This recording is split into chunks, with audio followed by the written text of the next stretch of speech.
Welcome back to Data Driven Leadership. We have a special guest here today. This is our last episode of Season 1. Joining us is Mark Caswell, Resultant CEO.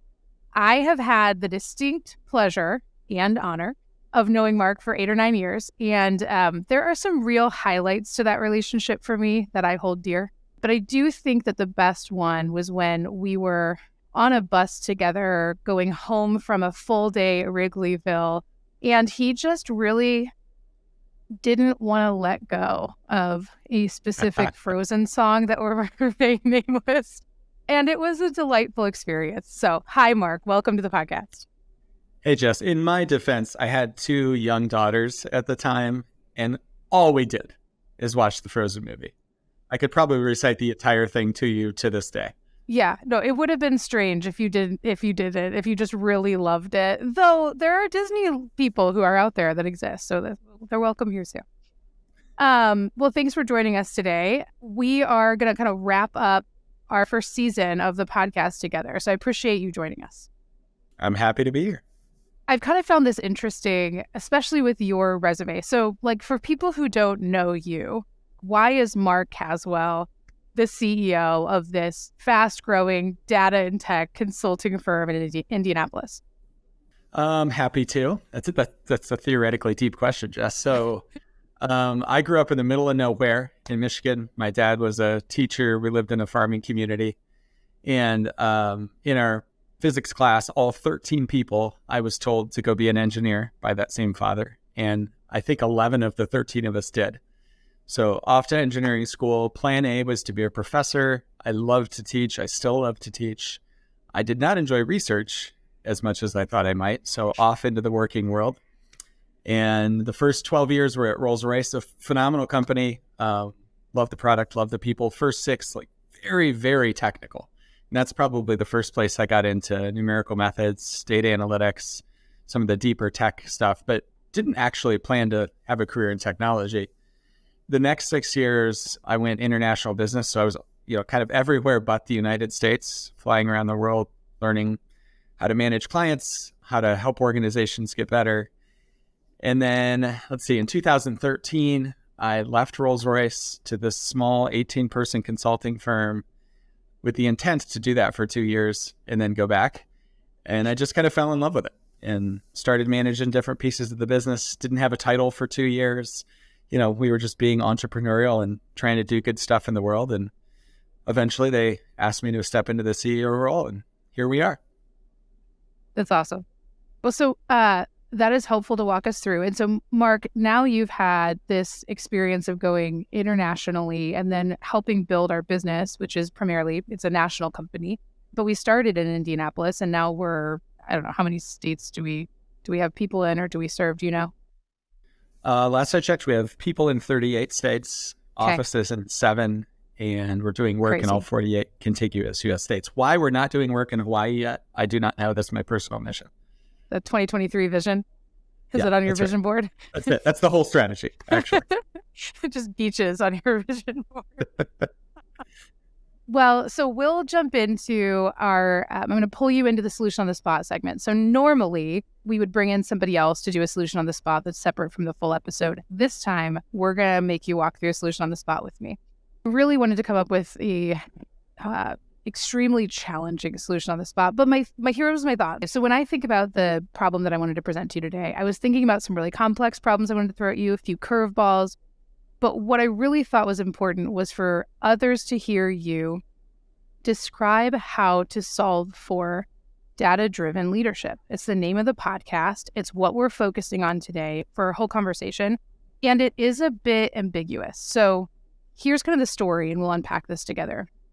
Let's say that you and I are meeting a friend of yours who just got appointed into a leadership position in a mid-market company, a CEO, and they haven't historically been a company that's largely data-driven.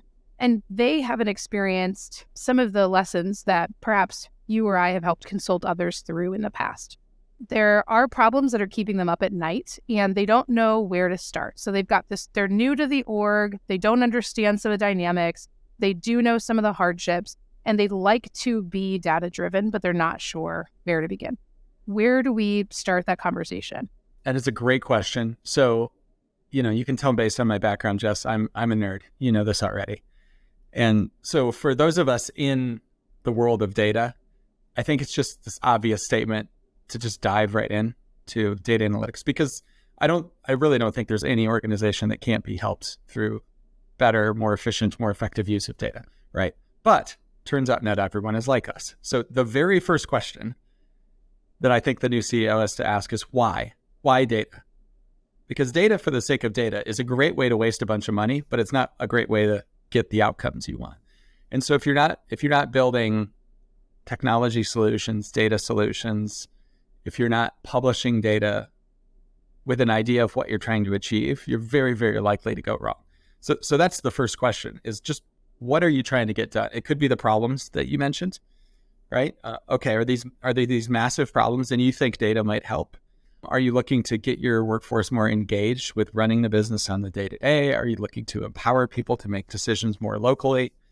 Are you looking to just understand the business from your perspective at the moment, right? And the rest of that will come later. But I think that you have to start with that why. Otherwise, you're just likely to just kind of flail around and waste a bunch of money.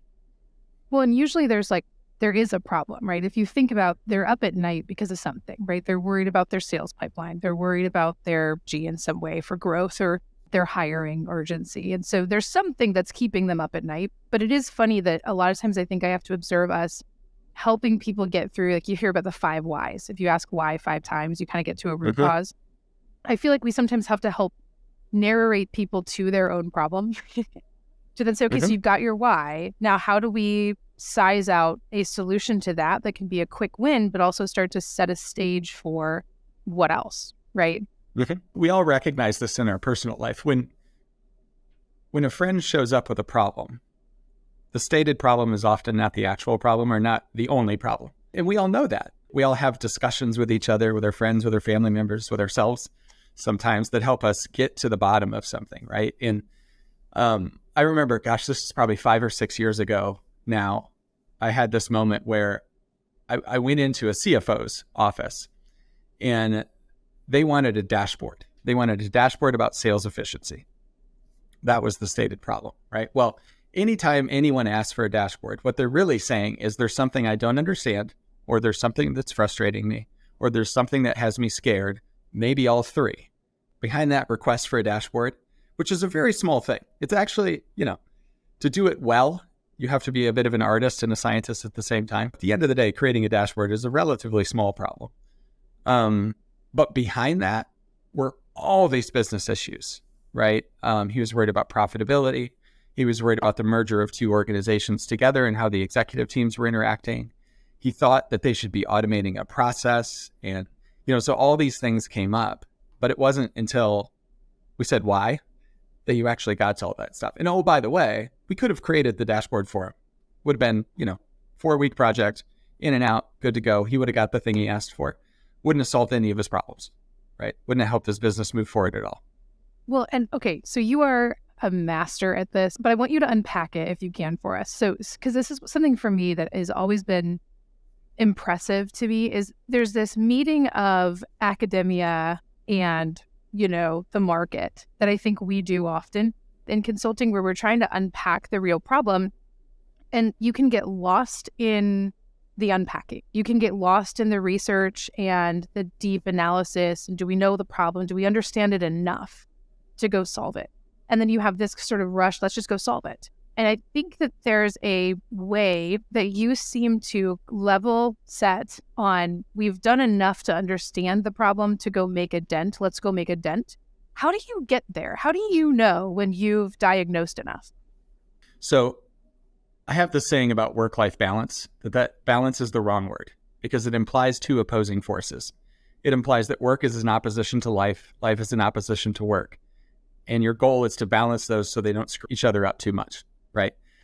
That's not actually true. Work and life are intertwined and support each other when they're effective, right? So it's work-life congruence. I think there's probably a similar thing to say about the statement you just made, that it's either academic, understand the problem, or get stuff done. I think great consultants, I think great executives, I think great people figure out a way to do both of those things at the same time and kind of ebb and flow, right? In a meeting, you might be way down deep in a detail. And then all of a sudden somebody says, well, hold on a second, let's take a step back, right? And you come way up to the big picture. And then you spend a little bit of time there, and that enables you to swoop back into the detail in an effective way. I think you kind of have to simultaneously hold both of those in your mind. But I will say, just to maybe talk about the two extremes. So a bunch of strategy and philosophy in academia without action is pointless. It's just pointless. It's interesting. That's the problem. It's so much fun, right? But it doesn't get anything done, right? Yeah. At the end of the day, you got to get stuff done. Yeah. On the opposite side, running continually into a brick wall isn't terribly effective either, right? Noticing that there's a door to the side and taking a step to your right is a good way to get through the wall, right? And so it's the kind of balance of the two, but it changes all the time, right? It changes all the time. That's why it's fun. It's kind of like an art. You have to figure out, when am I recovering from bashing my head against the wall too many times? I should probably just take a breath and consider, is there a door, right? Window, something to get through. Yeah. Okay. All right. So if we're helping somebody unpack their why and we're helping them appreciate how much they need to understand to go do it, are there any other sort of warnings you would issue? So you've been in this position a lot in your career where you've been sort of consulting somebody on big problems for their company and the leadership role they play.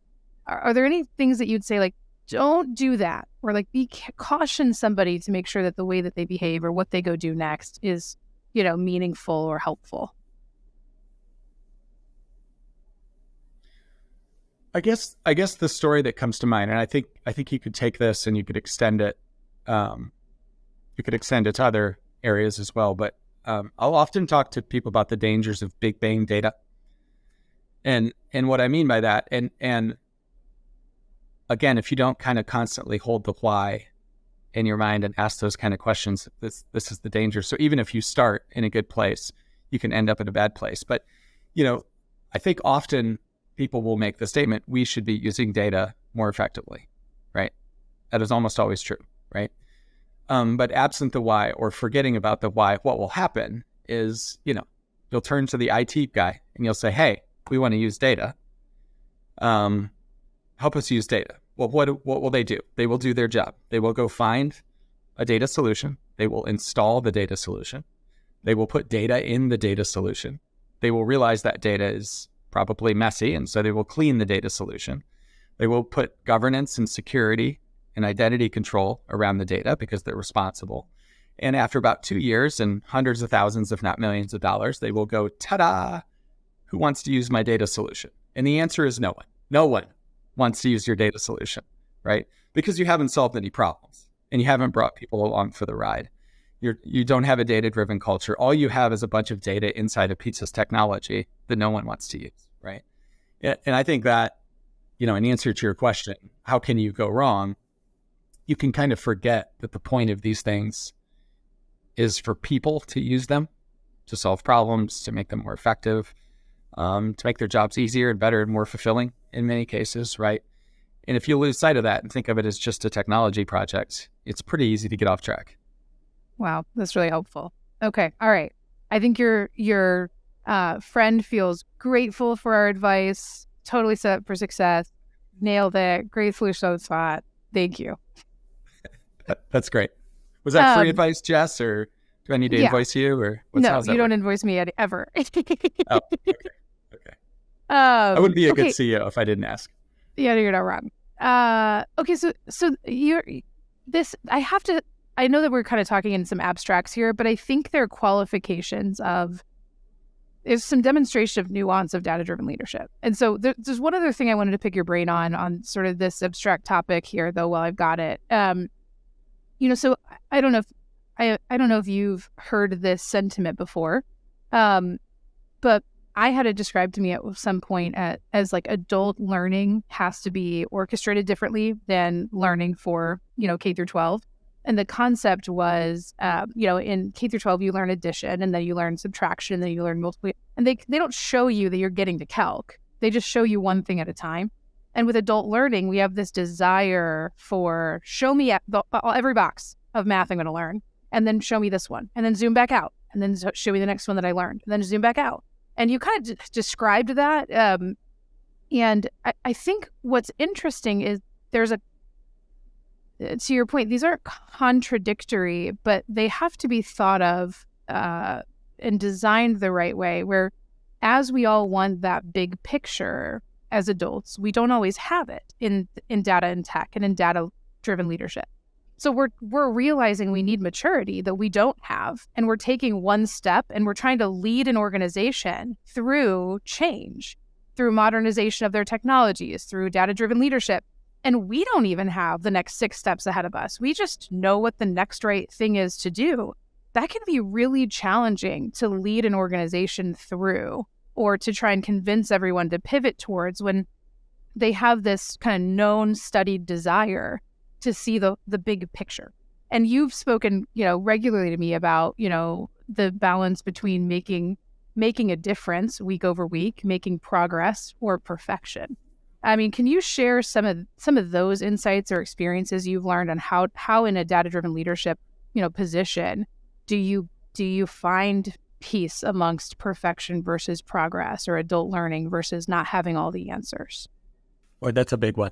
Let me start by reacting to this idea that people want to know the why in order to change. I think when people ask for context, there's 2 reasons. So, one, people want to know what they do matters.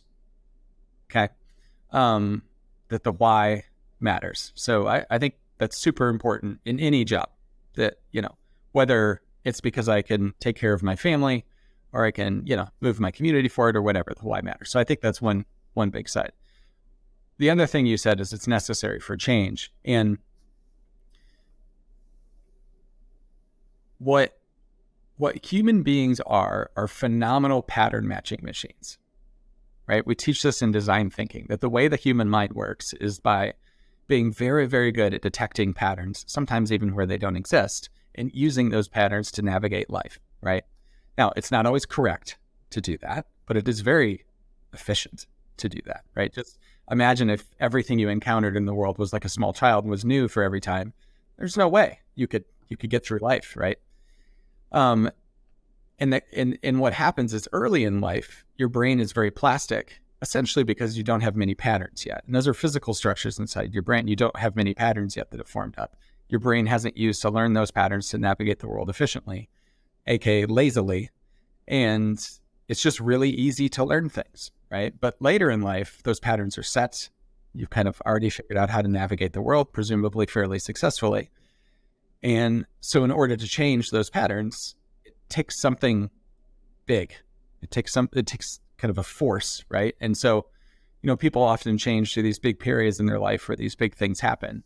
But another way is to kind of give them a new why, or a clear why. And that opens up your brain a little bit to be in a state where you can form new patterns, right?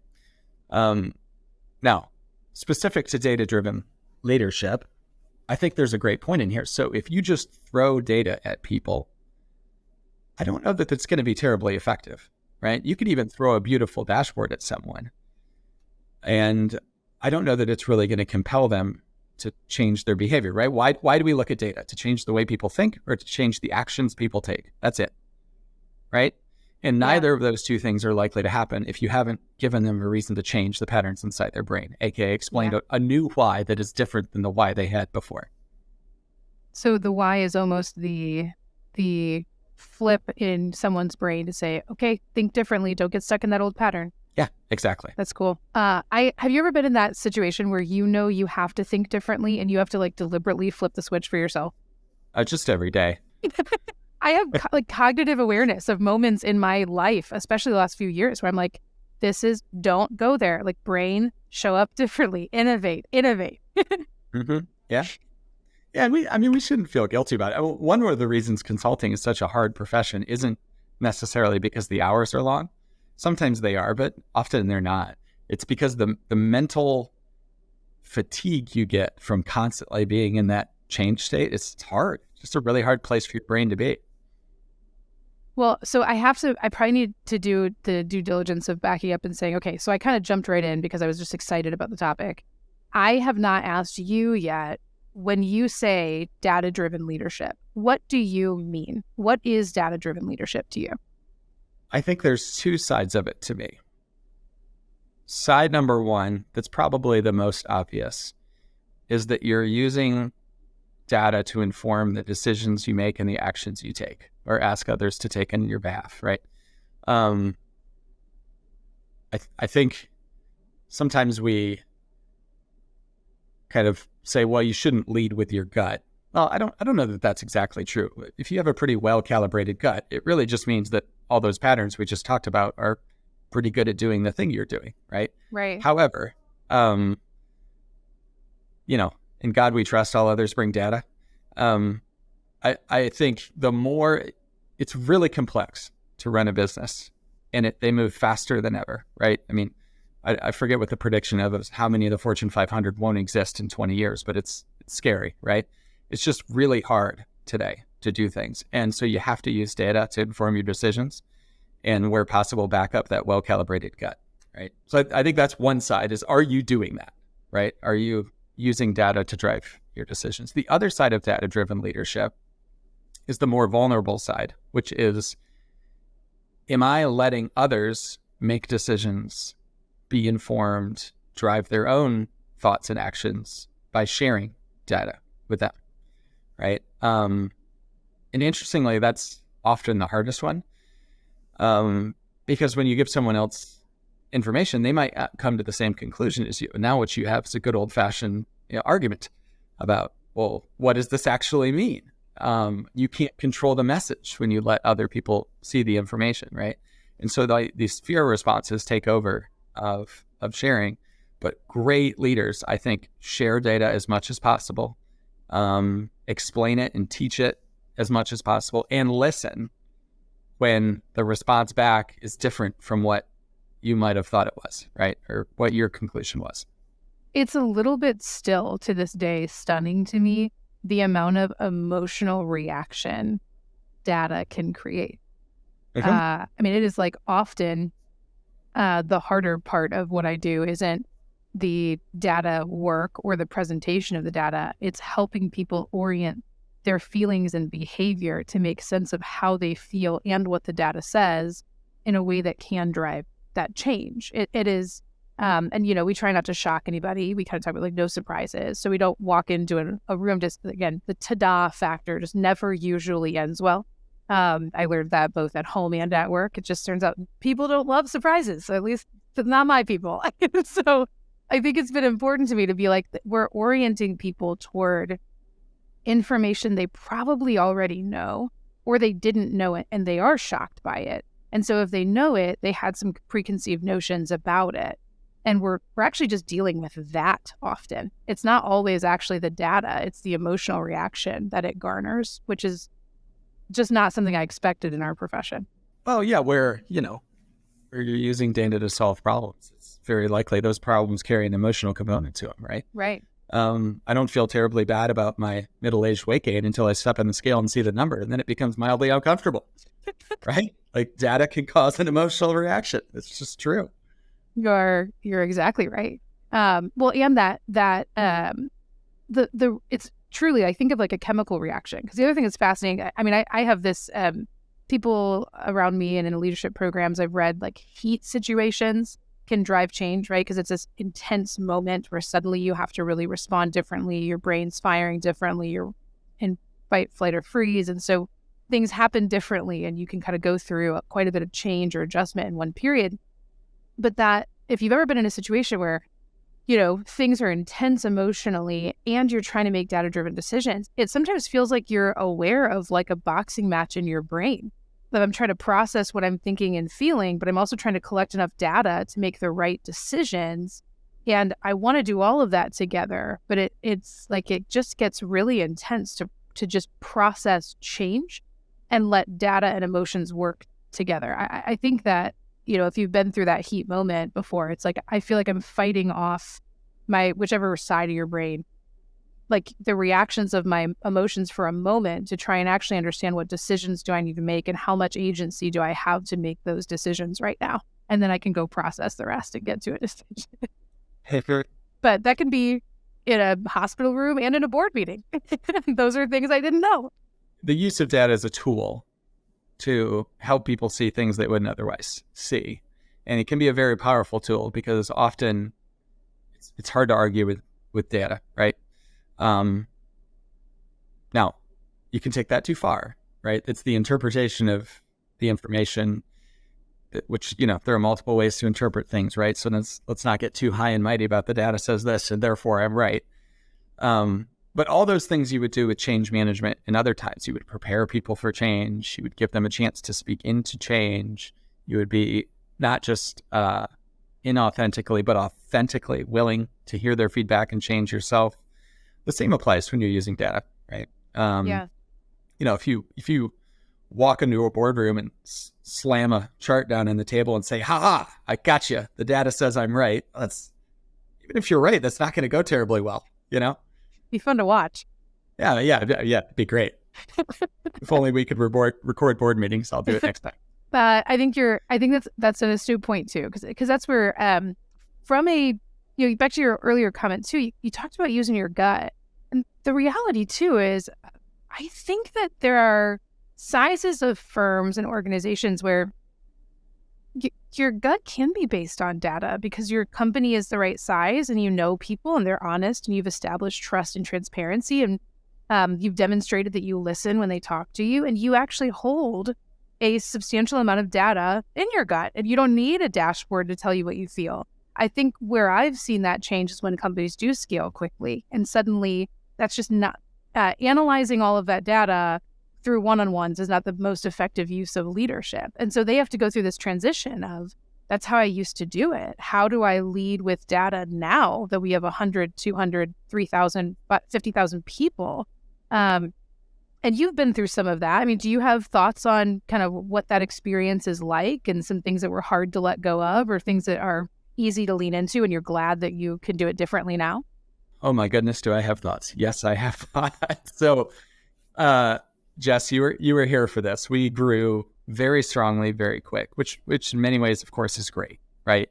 We got the opportunity to work with some phenomenal clients and solve some really interesting problems. And it introduced things that I don't think we expected. And it introduced some things that we expected, but we didn't expect as difficult or as quickly as they showed up, right? And I think the number one there is, so when I took over as CEO, I think we were 96 people. And we're just shy of 500 today, right? That happened in about 3 years. And a lot of that growth happened in a very accelerated 18 months time span. And we went through, I have this phrase that I've started to use called entrepreneurial valleys. And they're where businesses and leaders go through these valleys that it is possible to get through, but climbing up the other side of the valley requires different behavior than what got you to the bottom of the valley in the first place, right? So we went through this entrepreneurial valley at around 250 people. And the best way I've been able to characterize it is, so there's this thing called Dunbar's Law that says you can have about 150 good acquaintances, right? People that if you saw them in a restaurant, you'd walk up, you'd say hi, you'd remember a couple of things about their kids. You've got a relationship that you can use, right? Once you're at 250 people, if you think about it as a leader or anyone in the business, you only know about half the people in your business, right? And what you don't even realize, I didn't realize, maybe people smarter than me realize, is you were managing the business through relationships up to that point. Yes, you had processes. Yes, you had data that was available. But when things needed to happen, those things happened through relationships, right? And at about 250 people, you can't do it anymore, right? A, you only see about half of what's going on anyway. Right. And B, if you need to get to somebody, half of them are more than one relationship away. And so all of a sudden, I mean like that, the structure required to run your business is considerably different, right? And for us, one of the things that, and this is ironic because we are a data company. This is what we do. We missed this opportunity to get data in people's hands in a different way, in a deeper way, right? And it caused problems for about 9 months where people didn't have the information they needed to run the business, right? And it took us a little while to see it. And now that we see it, okay, we're sharing information in a new way, in a deeper way. We're getting information into people's hands. We're actually structuring the business on our access to information and how we do it. And it turns out that's a good idea and it's working, right? And things are things are improving. And we'll finish the back half of the year really well. But it just seems like this great, almost tragic irony to me that we're a data company that does this. We use design thinking. We're very, very people oriented. And even we miss this, little kind of 3-6 month window where we weren't getting it quite right. Yeah, I think one, I love that you're kind of walking us through this, because I think it's an experience that we're not alone walking through, but it feels very lonely. And I think especially people who have deep responsibility, we can take that very personally or very heavily. And the reality is, like, it's back to some of those basics, but it's a really unique opportunity for us to get to empathize with those we serve, right? The access of the data wasn't really there. The accuracy of the data wasn't really reliable. We didn't think we needed it at times, and maybe we were scared of some of it. And so, like, those are the things you've already rattled off, right? Like, those are just experiences that we also had. And I think it's kind of this nice little humble exercise of, like, nobody's perfect. We're all just humans trying to figure this out at the same time. No one's arrived. We're still figuring this out too. But we'd hope that we would learn lots of great lessons from that and be able to pull those forward and be a bit more anticipatory. And so, maybe that's one of my other questions for you is, this can feel, leadership in general can feel lonely. And that's a real sentiment, right? And so when you're trying to lead with data, it probably feels even more lonely because people are on different, paths there. Where does somebody start? Where do they ask for help? How do they start that process? How did you start to get yourself out of the valley? What tools did you have that you leveraged in the right ways to kind of solve for some of that? I guess specific to the use of data inside your business. And probably some of this applies to other problems you find in the valleys as well. But you don't have to boil the ocean. It can feel really overwhelming. If your organization doesn't use data, if you don't have a data warehouse, if you haven't used dashboards to drive your business, it can feel incredibly overwhelming. Just take a breath, pick one problem, just one. That's all you got to do, right? We call it a use case-based approach to data. Pick one problem that you think data will likely help you solve and just go solve that one. Now, solve it in such a way that thing you build to solve it can be used for the next thing and the next thing and the next thing. But don't overwhelm yourself trying to solve everything all at once. Just pick one thing, preferably a fairly easy thing, and go solve that. So many people would probably just immediately pick the biggest thing that they really want to solve. That easy thing is probably important. Well, I mean, turns out the biggest things are likely the most annoying and causing your business or your organization the most problems. So it's right. Yes. And sometimes that's where you start, but sometimes you just start with an easy one. Well, and what, in your experience, what have some of those easy problems been? What have you heard people say, hey, this is an easy problem. I just need help. I need help answering. I don't know how to answer it, but it should be simple. Let me use our business as an example. So in the world of consulting, billable hours are a thing, right? That's just kind of the way our business runs is billable hours. And a problem we had, this is back in 2014 when I came into the business, is an individual employee didn't have access to an easy way to see whether or not they were meeting their goals, right? And theoretically, yes, you could go into the system, you could download your data, you could add it all up, you could do your own math to figure out where you should be by the end of the year. But you're really going to do that all the time, right? And so you just kind of go. And so we put in place a very simple dashboard that just said, hey, based on this much PTO and where you're at in the year, you're red, yellow, green relative to meeting your goal if we project your performance to date through the end of the year. It wasn't terribly hard. Right. The data wasn't terribly complex. We saw an instant 5 to 15% improvements across the different groups in our business in performance. Wow. I mean, just instantly, right? Just by getting access to data. And it took, maybe 4 weeks to create that thing. It's a great example, right? Yeah, it is. Well, and even, the other thing that you haven't said this outright, but you've done it in your storytelling today too, that I just think is important to call out is there are levels in which the economy, world, market at large requires you to be highly responsible with debt. Like at some point you can't just decide I'm just going to skip it. I don't need it. And so there are levels in which we have to be adults about our data, and we have to do things of a certain quality in a certain way, like, or else. And so I think in some ways, even understanding and reflecting as leaders on what responsibility do I have to my business, to my employees, to my stakeholders, to my shareholders on data accuracy and how I am leveraging data. I think it's good. Sometimes it can seem like a aspirational exercise, but there are things that we just have to get right. And so I think understanding, if you're in public sector, federal reports just have to be right. They're giving the states dollars to federate a program that they're funding. They need to know how you're doing that. And if you're doing it, if you think about, a private sector business, I imagine closing your books, your P&L, some of that just needs to be right. And so that ethics and moral compass, and then that responsibility to make sure that the data that must be accurate is. And I think that can be an easy place to start too. Is we just kind of have to anyway. Let's get that ball rolling. And then we can make sure we're responsible. We can make sure we're trustworthy. We can build on that. And I think that can be kind of an easy place to start too. I think that's a great point, Jess. And I would add, so there's absolutely an expectation now that wasn't there 5 to 10 years ago around using data to run a business and that data being accurate to do so, right? And yet, no data is perfect. And so there's this other set of problems on error detection, error correction for the data that you have within your business. Sometimes the most important piece of information you can get is that your information isn't right? Or that somebody's forgot to put in a number, or this number doesn't make sense relative to that number. There's a whole area of data governance around error detection, and automated error correction sometimes. So Mark, we are wrapping up our time together. So I may ask you one more question and then kind of anything else you want to share.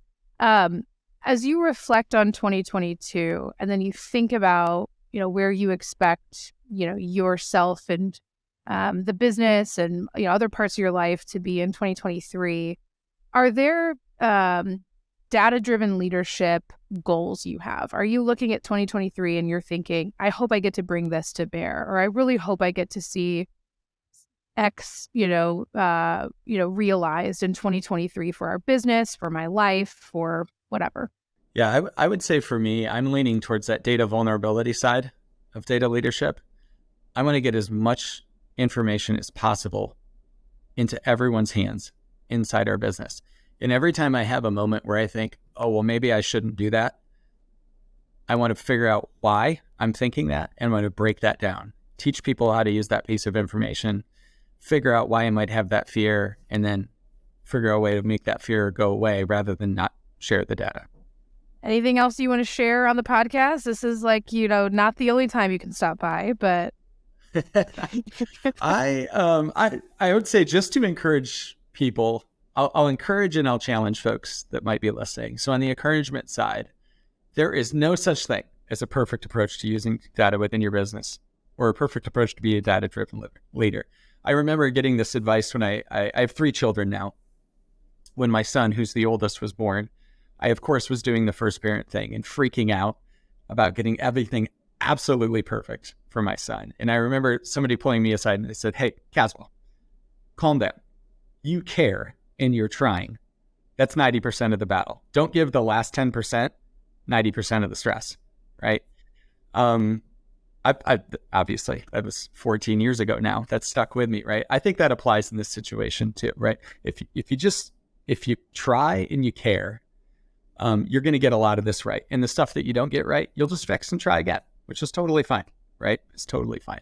And so I think just taking those first couple of steps on these journeys is my best advice to folks. The challenge I'll put to everyone, and I'm lucky enough to mentor a handful of folks in their 20s, and they're entering a different work world than I was entering. I won't tell you how many years ago. But we don't get to not be data driven. Their careers will go, I won't say nowhere, but not where they are hoping and aspiring for them to go if they can't embrace this concept of being data driven leaders.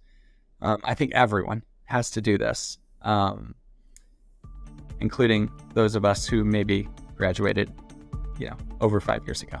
All right. Well, thank you so much for joining us on this episode. Really appreciate you helping wrap up the season. This has been very helpful. Very happy to be here. Thanks, Jess.